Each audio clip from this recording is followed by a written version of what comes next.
Hello and welcome to our channel. We're going to tell you a story. My name is Clara. I'm 28 years old. And this is the story of how one man changed my life forever, then left me with nothing but silence and broken promises. I met Leo at a bookstore. Yes, a real bookstore, the kind most people walk past these days without a second glance. I was browsing the poetry section when he struck up a conversation about Rumi. His voice was calm, confident. His eyes kind and knowing. From that first encounter, everything felt like a fairy tale. He was charming, funny, and so full of life. He owned a small art gallery and spoke about dreams and travel, about love as if he'd lived 1,000 years and had collected pieces of it from every place he'd been. We went for coffee the next day. And the next. In less than 2 weeks, we were inseparable. I had never believed in soulmates until I met Leo.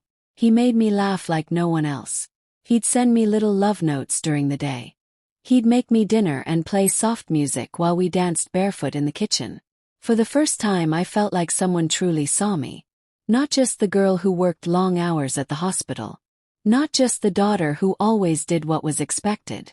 He saw me, my dreams, my fears, the parts of me I kept hidden. He told me he wanted a future with me. Children. Home by the sea. He said he had always waited for someone like me to come along. And I believed every word. 3 months into the relationship, he asked me to move in with him. His apartment was beautiful, filled with light and paintings he'd created himself. Said yes. Soon after, he suggested we open a small business together. A cafe with art and poetry. A place people could feel alive. I hesitated. I had some savings, but I had never taken a risk like that before. He held my hand and said, "Clara, trust me. I would never let anything happen to us." So I trusted him. I invested nearly everything I had. We rented a small place downtown. We bought furniture, painted walls, created a menu. Leo worked on the design and social media. I handled the paperwork and licensing. It was exhausting and exciting. We laughed through the chaos, shared late-night snacks on the floor of the half-finished cafe, and kissed under the string lights we hung ourselves. Opening day came. We were nervous but proud. The first few weeks were good. Locals loved the vibe. Coffee. Energy. We were finally building something beautiful, together. But then, everything started to change. It began with late nights. Leo would come home long after midnight, saying he was meeting investors or working on a new gallery project. He became distracted, distant. He stopped looking at me the same way. When I asked what was wrong, he smiled and said, "You worry too much, Clara." But I knew. I felt it in my bones. Something had shifted. He started locking his phone, leaving the room when calls came in. Money from the cafe started disappearing. Small amounts at first, then larger ones. I confronted him one night. His voice turned cold. "You don't trust me. After everything we've built." Tears filled my eyes. I didn't want to fight. I wanted answers.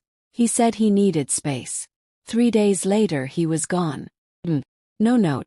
No goodbye. Just gone. His clothes, his art, everything disappeared.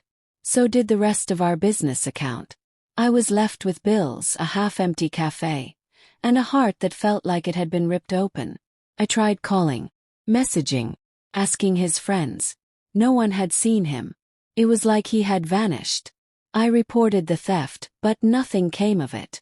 Legally it was complicated. Emotionally it was worse.